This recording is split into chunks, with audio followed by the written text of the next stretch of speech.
तो south India India का एक इम्पोर्टेंट पार्ट, और जहां पर बहुत सारे रूलरों ने रूल किया। इस इंडियन पेनिनसुला वाले पार्ट में जो कुछ फेमस रूलर हमें मिलते हैं, एक तो है चोला। ये आपको दिखेंगे आंध्र प्रदेश और तमिलनाडु, इधर पांड्या, और इधर वाले में चेर। ये तीन रूलर आपको दिखते हैं, और इन्हीं के टाइम कुछ लिटरेचर जो साउथ इंडिया में काफी ज्यादा फेमस हुआ, उसका डेवलपमेंट हुआ। और साउथ इंडिया में सबसे पहले जो हमें दिखता है तमिल लिटरेचर, जिसे इन्हीं रूलरों ने फेमस किया। और तमिल जो तमिलनाडु वाले एरिया में, साथ में कर्नाटका, आंध्र प्रदेश, साउथ इंडिया में फेमस जो लैंग्वेज है उसमें सबसे ज्यादा फेमस है। और इसका डेवलपमेंट जो हुआ संगम एज, जहां पर तमिल जो राइटर थे वो एक साथ मिलते हैं, और ये सब होता है चोला, चेरा और पांड्या के टाइम। और इनका जो लिटरेचर है उसे हम दो पार्ट में नॉर्मली डिवाइड करके देख सकते हैं। एक जो पहला पार्ट है उसमें लव स्टोरी आपको दिखेंगी, प्रेम की कहानियां, उसे हम कहते हैं अगम।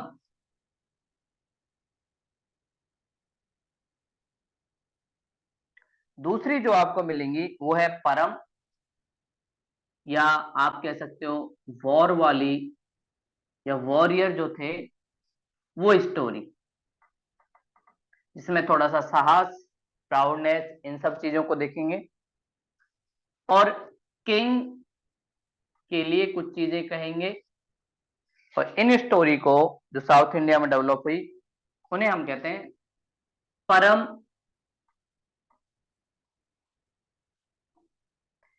इस बेस पे डिवाइड किया जाता है। और फिर साउथ इंडिया में ज्योग्राफी के बेस पर भी आपको कुछ डिवीजन दिखता है। जैसे जो लिटरेचर हिली एरिया का है, हिल या माउंटेन, इनका जो डेवलप है उसे कहा जाता है कुरुंजी।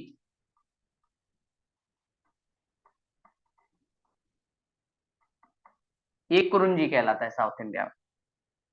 फिर उसके बाद डेजर्ट, इसकी जो कहानियां हैं, डेजर्ट को यहाँ पे बोला जाता है पल्ले। कई बार आपसे पूछ भी जाएगा भाई पल्ले क्या है, तो पल्ले का मतलब डेजर्ट। और जो फॉरेस्ट है उसे तमिल लैंग्वेज में बोला जाता है मुल्ले।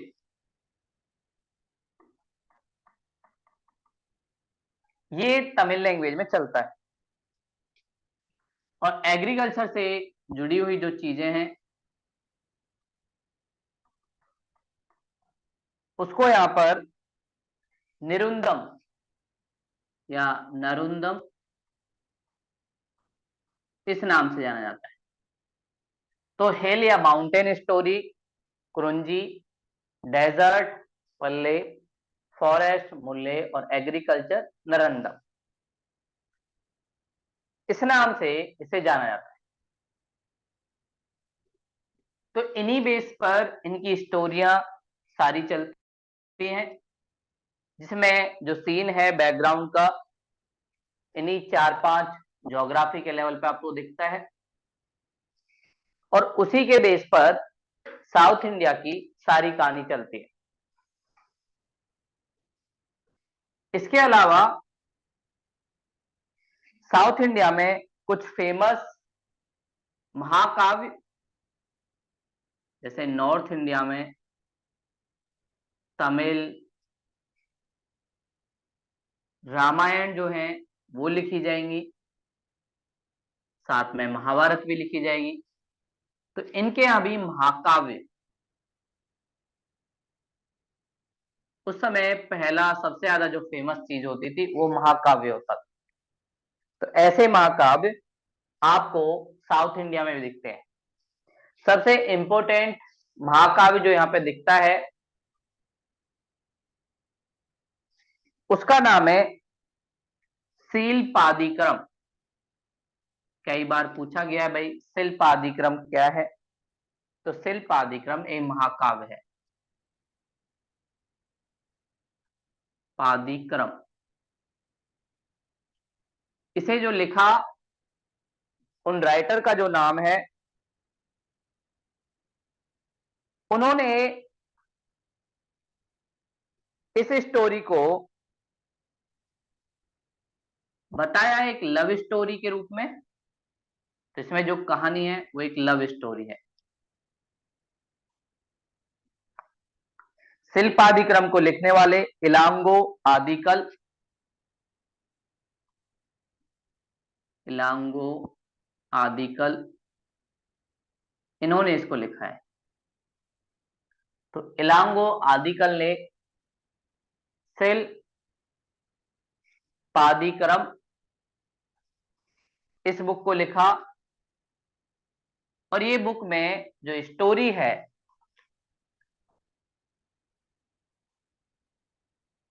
इसमें मदुरै एक प्लेस जो है पांड्य की राजधानी, यहां पर मदुरै, ये प्लेस काफी ज्यादा फेमस है। और यहां पे होता क्या है, एक नायक और एक नायिका, एक हीरो और एक हीरोइन, जिनका नाम है, जो चोला किंगडम में रहते थे।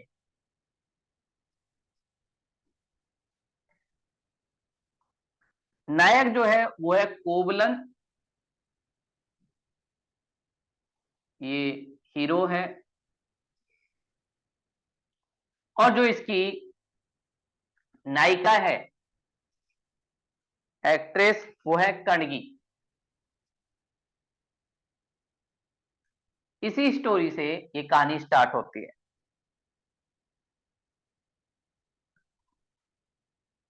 और जो ये नायक है इसका एक डांसर जो फीमेल है माधवी, उसके साथ लिंक हो जाता है। पहले इन दोनों की कहानी चलती है, कोवलन और कणगी की।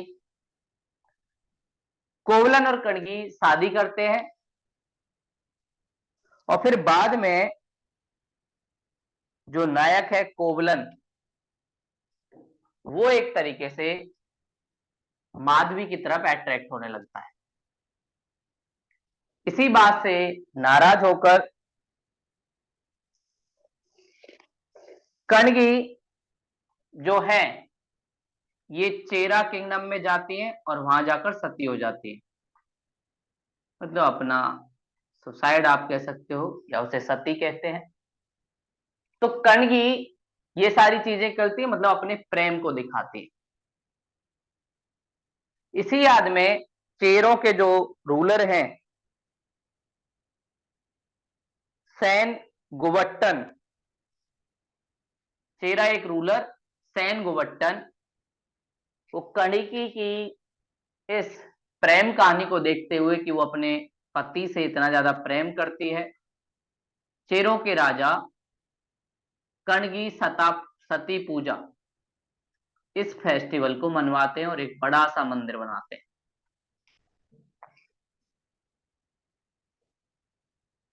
तो चेरा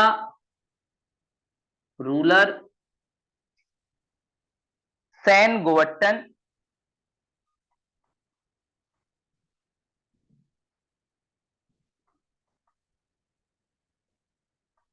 ये कणगी वर्शिप या पूजा उसको स्टार्ट करते हैं, या कणगी पूजा को वाइफ वर्शिप भी नाम से भी जाना है। पत्नी पूजा। और तब से ही अभी भी साउथ इंडिया में इस पूजा को काफी माना जाता है। और ये दिखाता है कणगी पूजा हो रही है तो मतलब मैट्रियार्की है, मतलब वुमेन को थोड़ा सा राइट। और धीरे धीरे वहां के सिस्टम में मेल को या सन को ज्यादा इंपॉर्टेंस देगा। इससे पता चलता है कि वहां पैट्रियार्की बाद में आई,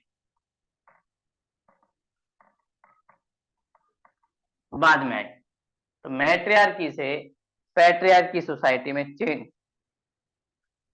उस चेंज को ही कहीं ना कहीं शिल्पादिकरम, जिसको लिखा इलांगो ने, इलांगो आदिकल ने, और दो नायक और नायिका की कहानी कोवलन और कणगी।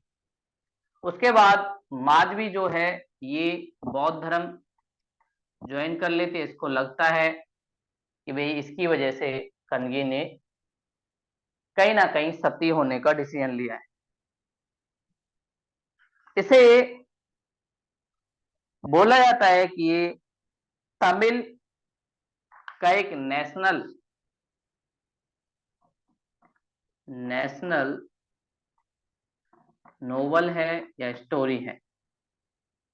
तो इस शिल्पादिकरम का काफी ज्यादा इंपॉर्टेंट है तमिल लिटरेचर में। अगला जो लिटरेचर शिल्पादिकरम के बाद हमें दिखता है मणि मेखले। उसमें भी एक लव स्टोरी हमें दिखाई देती है। मणि मेखले सेकंड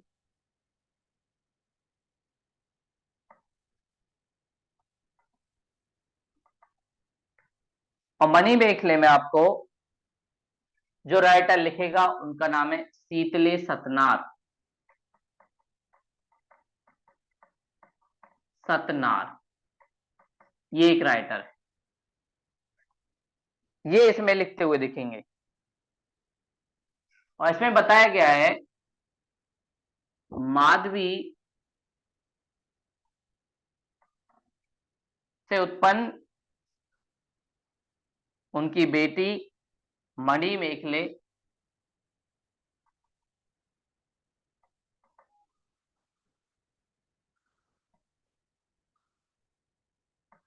साथ में उनकी प्रेम कहानी जो चलती है उदयन, एक राजकुमार उदयन, इनके साथ चलती है। और फिर ये भी एक डांसर जिसे वो रेस्पेक्ट नहीं मिलती, रूलर इसे चाहता है लेकिन फैमिली नहीं चाहती।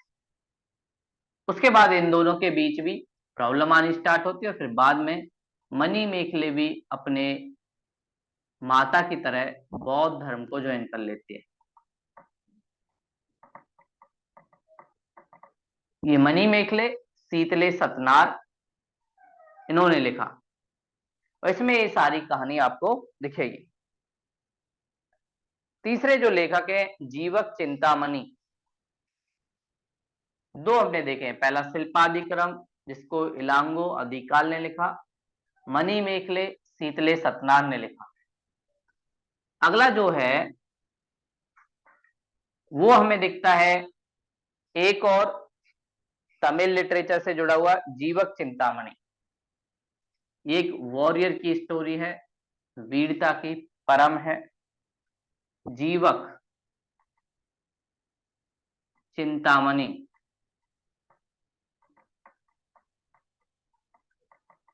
इनके बारे में कुछ चीजें काफी ज्यादा फेमस थी।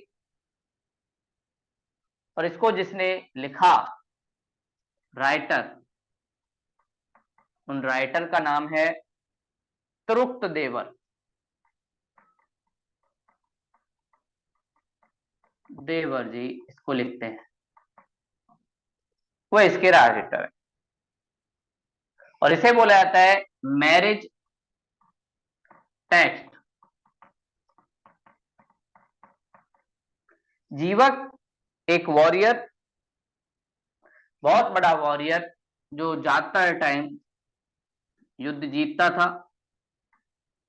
और इसकी एक खास बात, हर वॉर के बाद एक शादी करता है। तो ये इसका शौक था, वॉर जीतता था और वॉर जीतने के बाद एक शादी, इसलिए इसे मैरिज टेक्स्ट भी कहा जाता है। और इसे तुरुक्तदेवर ने लिखा कि भाई ऐसा भी एक राजा था जो हर वॉर को जीतने के बाद शादी करता था। तो ये 3 फेमस टेक्स्ट जो हमें दिखाई देते हैं तमिल लिटरेचर में। अगला, तमिल के जो पोएटर हैं उनकी मीटिंग हुई संगम एज में, चोल चेर पांडे के समय। और वो जो 3 मीटिंग हुई, उन 3 मीटिंग में भी कुछ टेक्स्ट लिखे गए, वो भी साउथ इंडिया के लिटरेचर को समझने के लिए बहुत ज्यादा इंपॉर्टेंट। तो तमिल जो राइटर हैं उनका संगम हुआ, या मीटिंग आप कह सकते हो। 3 मीटिंग हुई जो काफी फेमस हुई। सबसे पहला फर्स्ट संगम,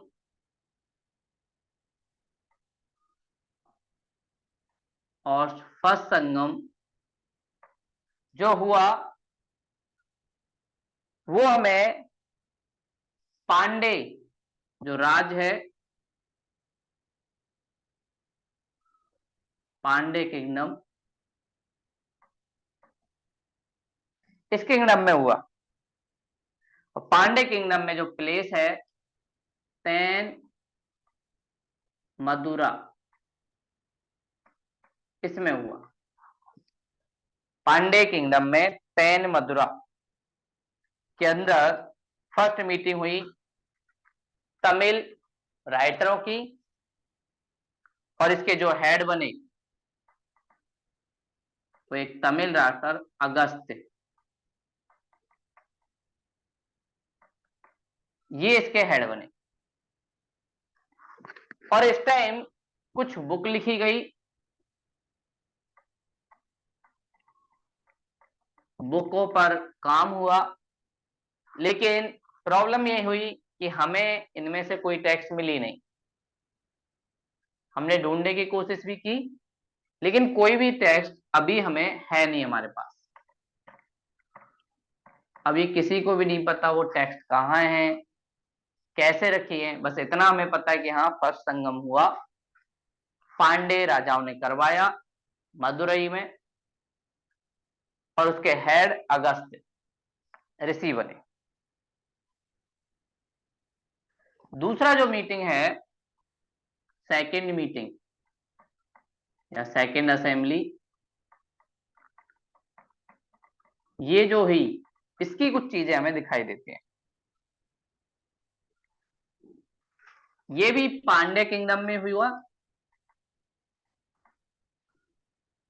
पांड्या किंगडम में एक प्लेस कपाटपुरम,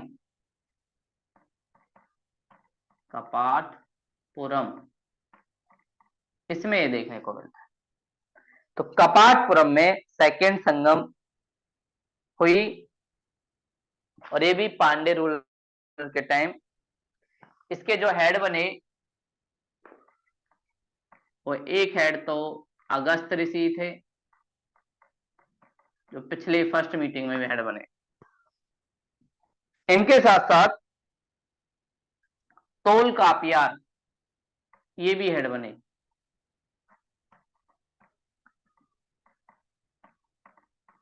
तोल कापियार भी हेड बने। और इधर वर्क जो हुआ, एक बुक लिखी गई, इसका नाम है तोल कापियम, तोल कापियम। ये एक बुक लिखी गई किसी मीटिंग में, और इसे तमिल का ग्रामर टेक्स्ट, तमिल जो व्याकरण है उसके बारे में इसमें लिखा है। तोल कापियम, ये तमिल लैंग्वेज में और उनका एक फेमस ग्रंथ, उसको लिखा गया। और सबसे लास्ट थर्ड मीटिंग जो हुई,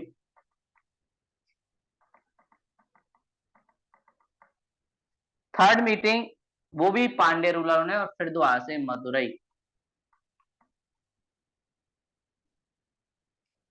मदुरई वहां पे हुई। और इसके भी प्लेस जो है पांड्या रूलर, अध्यक्ष जो बने नक्कीरर, हेड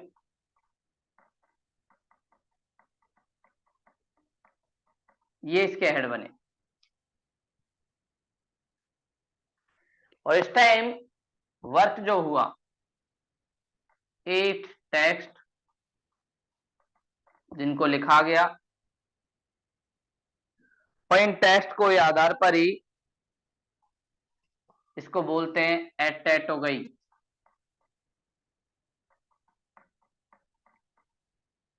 गई, एटेटोगई का मतलब 8 टेक्स्ट, वो हमारी थर्ड संगम में हुई। तो ऐसे 3 संगम, तीनों का जो होना हुआ वो पांड्य किंगडम में।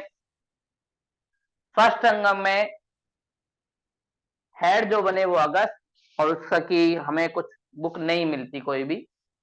सेकेंड मीटिंग पांड्य किंगडम में ही, और इसके हेड हुए अगस्त, प्लस अगस्त की डेथ के बाद तोल कापियार। और काम ये हुआ, तोल पाकियम बुक लिखी गई जो तमिल ग्रामर के बारे में। थर्ड मीटिंग में मदुरई फिर दोबारा से पहुंचे, हेड बने नक्कीरार, और वर्क टेक्स्ट 8 टेक्स्ट इस समय लिखी गई। इसके अलावा कुछ अन्य टेक्स्ट भी जो हमें तमिल लिटरेचर में दिखते हैं, अदर टेक्स्ट जो भी काफी इंपॉर्टेंट,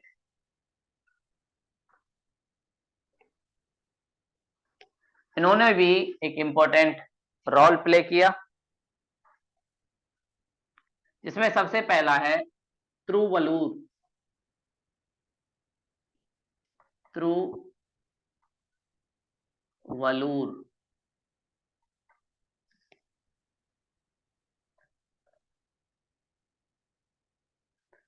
और इसको जिसने लिखा उनका नाम है त्रुकुरल, राइटर त्रुकलर,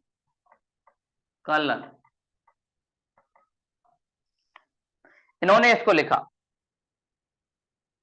और इसे बोला जाता है तमिल का वेद, तमिल वेद, तमिल का वेद आप त्रू कलर को बोलते हैं।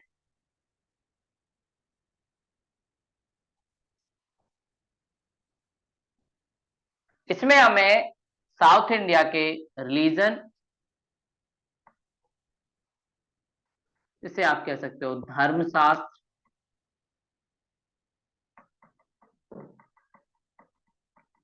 प्लस इकोनॉमी,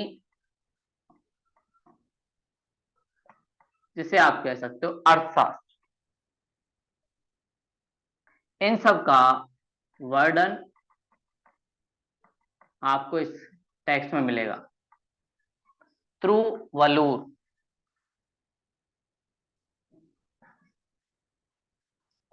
और 7 to 8 सेंचुरी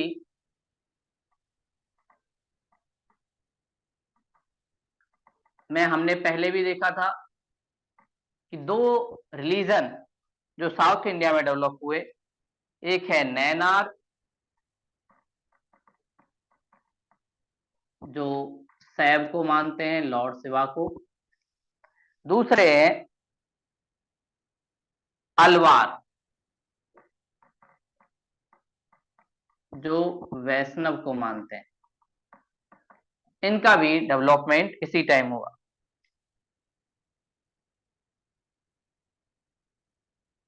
और इन संतों ने जो ये भक्ति करते थे, चाहे नैनार करें या अलवार, इन्होंने भी अपनी टेक्स्ट लिखी और इनके जो टेक्स्ट हैं वो काफी ज्यादा इंपॉर्टेंट हैं, बातें बताते हैं साउथ इंडिया के बारे में। इन्होंने एक बुक लिखी, जो लिखी वो है तेवारम। तेवारम ये बुक इन्होंने टेक्स्ट की, और इसके संत नैनार के जो काफी ज्यादा फेमस हैं, उनमें से एक हैं समंदर,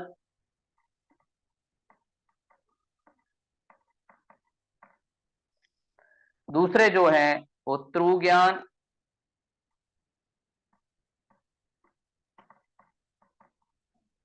ये दिखते हैं। और इसके अलावा एक अलवार संत जो वुमेन है, ये बड़ी बात है कि वुमेन संत भी अलवार नैनार में शामिल होते थे। तो एक अलवार संत जिनका नाम है अंडाला, उनका नाम भी मिलता है इन टेक्स्ट के अंदर, उनका नाम उल्लेख है। और फिर आगे चल के 11वीं सेंचुरी में चोल दरबार में रहने वाले एक दरबारी लेखक कंबन, इसने जो बुक लिखी उसे तमिल रामायण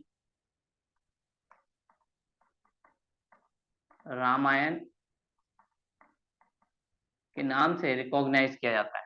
11वीं सेंचुरी कंबन ने तमिल रामायण को लिखा। फिर उसके बाद नेशनल मूवमेंट जब हुआ, उस समय भी तमिल के क्षेत्र में कुछ चीजें डेवलप हुई, जैसे 20वीं सेंचुरी में नेशनल मूवमेंट काफी आगे चल रहा था।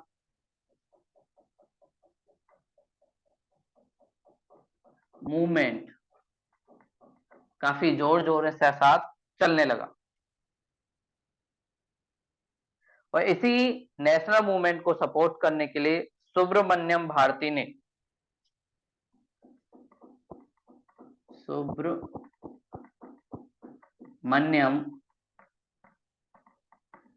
इन्होंने लिखते हुए फ्रीडम मूवमेंट को अवेयर किया,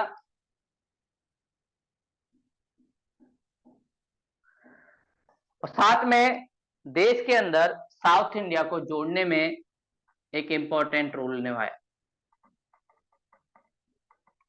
साउथ इंडिया के जो स्टेट हैं उनको जोड़ने में भी कहीं ना कहीं सुब्रमण्यम स्वामी जी का हाथ है। और इस तमिल लैंग्वेज को इंडिया के एक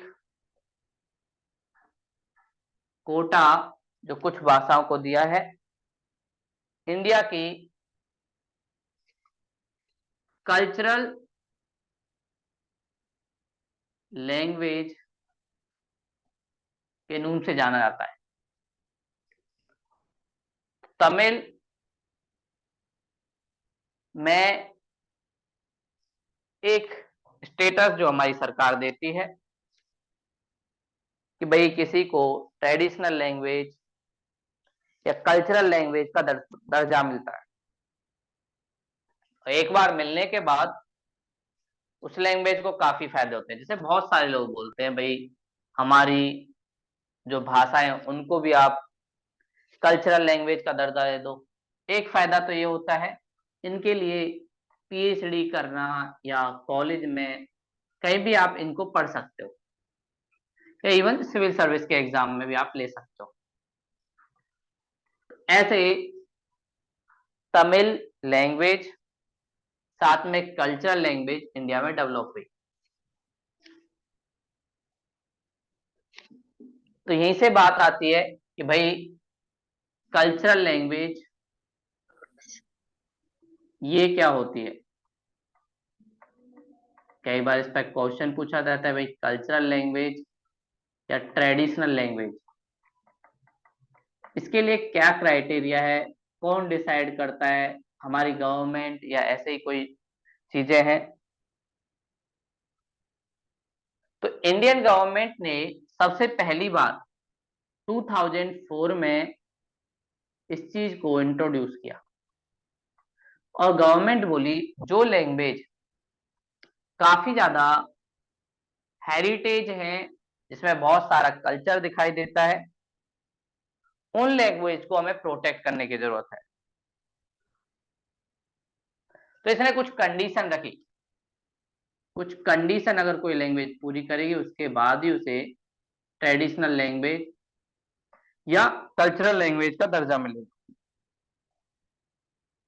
पहली बात, जो वो लैंग्वेज है मिनिमम 1500 ईयर्स या 1500 ईयर से लेकर 2000 ईयर ओल्ड होनी चाहिए, 1500 से 2000 साल पुरानी। पहली कंडीशन ये रखी है भाई सरकार। दूसरा, उस लैंग्वेज में लिटरेचर और टेक्स्ट की वो एक हिस्ट्री होनी चाहिए। ये नहीं कहीं से उठा के लिख दिया, वो नहीं चलेगा। उसका अपना पुराना इतिहास, पुरानी बुक, ये सब होनी चाहिए। साथ में उसमें लिटरेचर के साथ जो लोग हैं पब्लिक, वो भी उनको एक मेन लैंग्वेज के रूप में एक्सेप्ट करें। मतलब पब्लिक की लैंग्वेज होनी चाहिए, आपकी लैंग्वेज होने से कुछ नहीं होता। और लास्ट, उस लैंग्वेज में कुछ भी किसी दूसरी लैंग्वेज से नहीं लिया हो, लैंग्वेज अपने आप में सेल्फ डेवलप हो, उसी लैंग्वेज को कल्चरल लैंग्वेज का दर्जा मिलता है। और इससे फायदा क्या होता है? फायदा ये होता है गवर्नमेंट के जितने भी कॉलेज हैं उन कॉलेज में एक अलग से डिपार्टमेंट होता है इन लैंग्वेज का। जिस लैंग्वेज को एक बार कल्चरल का दर्जा मिल गया तो उस लैंग्वेज के पास ये होता है। अभी के टाइम की अगर हम बात करें तो हमारे देश में कुछ लैंग्वेज ऐसी हैं जिनको यह दर्जा मिला है। सबसे पहले मिला था तमिल को। इसके ऊपर क्वेश्चन पूछा जा चुका है, which of the following language included in traditional language of India या कल्चरल लैंग्वेज ऑफ इंडिया। तो सबसे पहले दिया गया टैग तमिल लैंग्वेज को। उसके बाद जो टैग मिला वो मिला संस्कृत। संस्कृत भी काफी ज्यादा पुरानी लैंग्वेज है, इसे सेकंड पोजीशन पर रखा गया। उसके बाद तेलुगु,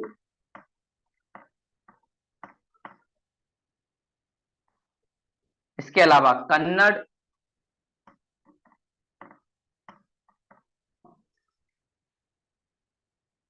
और मलयालम।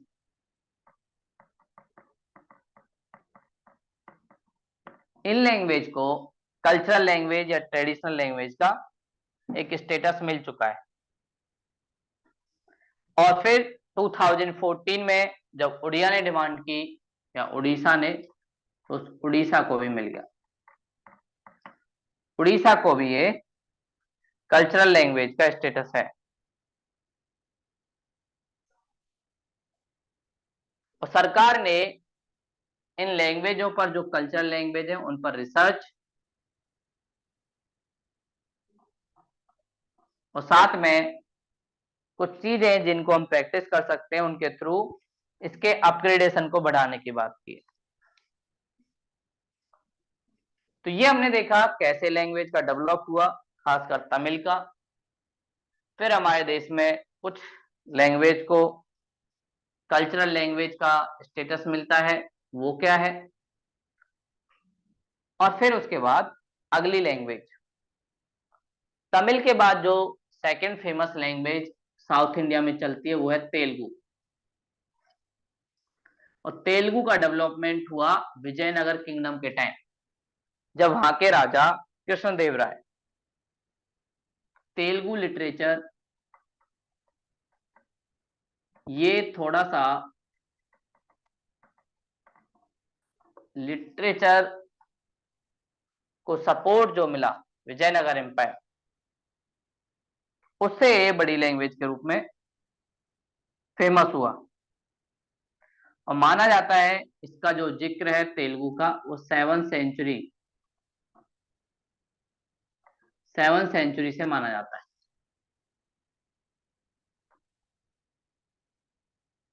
और इसी सेंचुरी में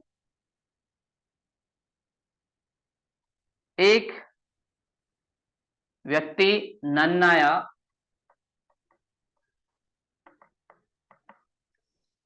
बोला, नन्नाया के द्वारा एक लिटरेचर, और इनके द्वारा जो लिटरेचर लिखी उसे तेलुगु की महाभारत कहते हैं। तेलुगु की महाभारत नन्या ने लिखी। और फिर आगे कृष्णदेव राय, जो एक बहुत बड़ा मजबूत शासक, जिसके बारे में जिक्र हमें अकबर की बुक तुजुक ए बाबरी में भी दिखता है।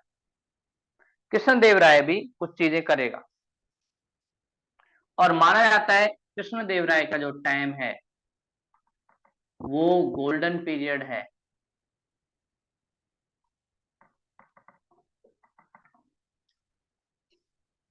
किसका? तेलुगु लैंग्वेज का।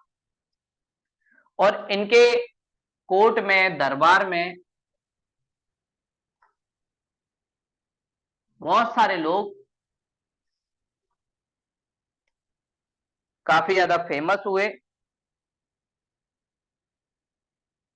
जैसे इनके दरबार में अष्ट दिग्गज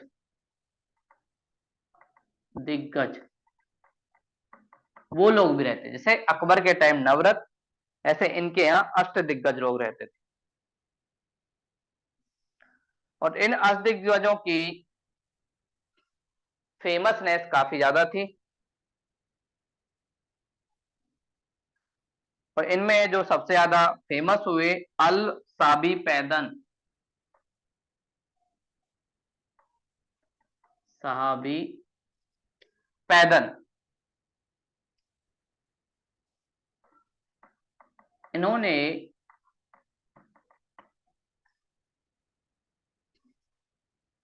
कृष्णदेव राय के समय अष्ट दिग्गज का एक लीडरशिप रोल किया, जिन्हें तेलुगु पोएम का पितामह, फादर कहा जाता है।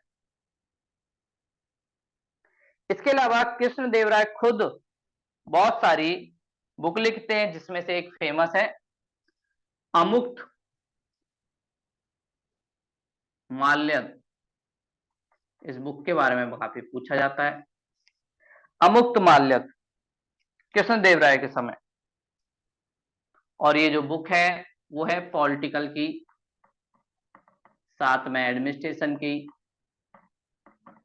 इसी को ये बुक दिखाती है।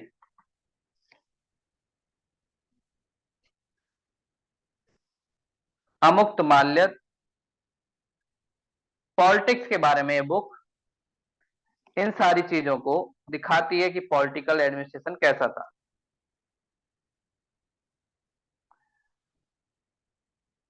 और फिर आगे चल के मनुस्मृति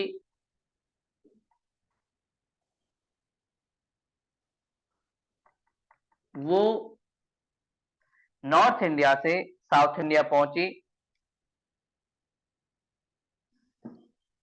और इसके अलावा कुछ और फेमस ग्रंथ नंदी थम्मान,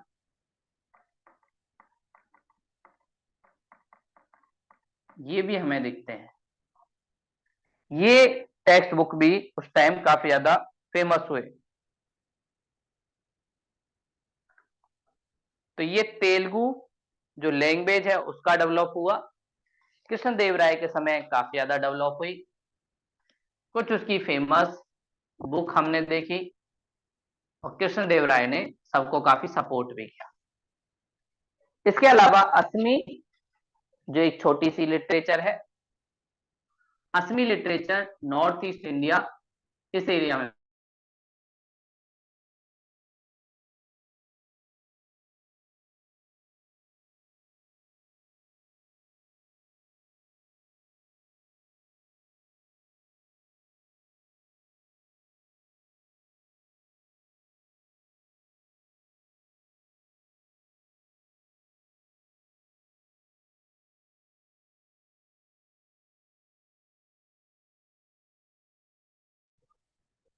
असमी जो लैंग्वेज का डेवलपमेंट है इंडिया में, नॉर्थ ईस्ट इंडिया की एक फेमस लैंग्वेज, खासकर असम के एरिया में काफी ज्यादा फेमस। और 13 सेंचुरी से इस लैंग्वेज का जिक्र हमें मिलता है कि ये लैंग्वेज थी इंडिया में।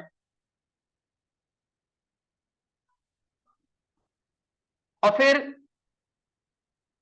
कुछ असमी राइटरों ने, जैसे रुद्र कंडाली कंडाली, इन्होंने महाभारत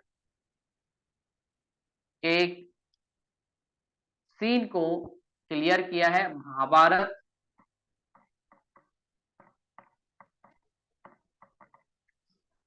महाभारत का एक सीन द्रोण पर्व,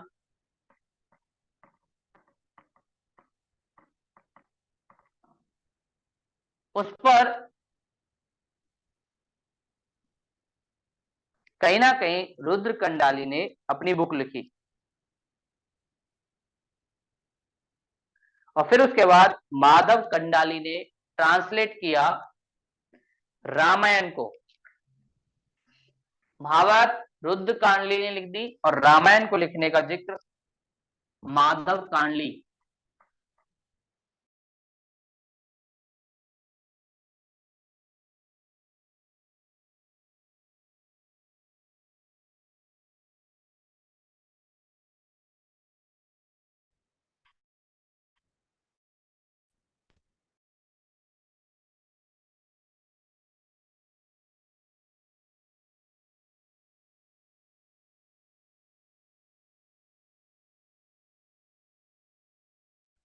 भक्ति मूवमेंट के समय एक संत शंकर देव, वो भी काफी ज्यादा फेमस हुए।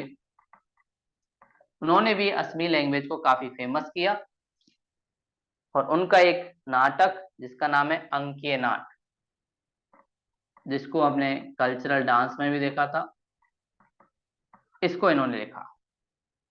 ये भी असम का है। और आधुनिक जो मॉडर्न टाइम का अभी का असम का लिटरेचर है, उस लिटरेचर को हम एक नाम से जानते हैं जिसे कहते हैं बुरुंजी। ऐसे असम का लिटरेचर डेवलप हुआ। इसके अलावा इंडिया में मलयालम, जो केरल वाले एरिया में काफी ज्यादा फेमस है, और ये भी इंडिया का एक कल्चरल लैंग्वेज है। इसका डेवलपमेंट भी काफी हुआ। और 10th सेंचुरी से हमें जिक्र मिलता है कि मलयालम एक लैंग्वेज थी जो मालाबार के कोस्ट से कहीं ना कहीं डेवलप हुई, केरल का जो कोस्ट है वहां से। और संस्कृत से भी इस लैंग्वेज ने बहुत सारी चीजें सीखी। और इसमें बोला जाता है एक नॉर्मल बोली या डायलेक्ट जो चलते थे, लोकल जो लैंग्वेज थी, मणि प्रबलम, उसी से इसका विकास हुआ, मलयालम लैंग्वेज का।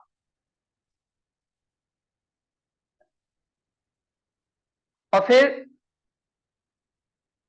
मलयालम में एक काव्य काफी ज्यादा फेमस है, उन्नली संदेशम काव्य। उन्नली संदेशम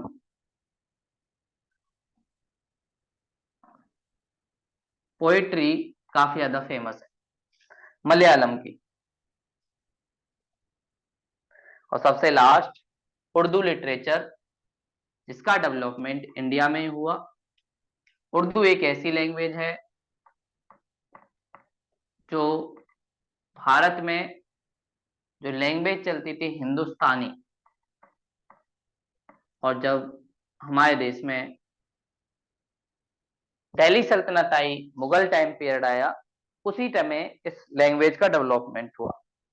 और उर्दू का मतलब होता है शिविर, शेल्टर जहां पे था वहां पे इस लैंग्वेज का।